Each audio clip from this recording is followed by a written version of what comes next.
Hello everyone, I hope आप लोग अच्छे होंगे। तो आज मैं दिखाने वाली हूँ कटहल के कोफ्ते कैसे बनाते हैं। और मेरी एक बहन ने मुझे कमेंट किया था, तो मैं उनको सपोर्ट करना चाहती हूँ के जी की रसोई।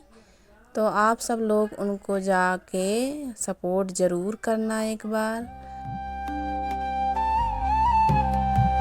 जब हमारा कटहल उबल जाएगा तब हम उसमें डाल देंगे हल्दी, बेसन और नमक, और उसको सब मिक्स कर लेंगे। गरम मसाला भी डाल देंगे साथ साथ में थोड़ा सा।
अगर मेरी वीडियो आपको पसंद आई हो तो लाइक, सब्सक्राइब और कमेंट हमें ज़रूर करें। थैंक यू, धन्यवाद।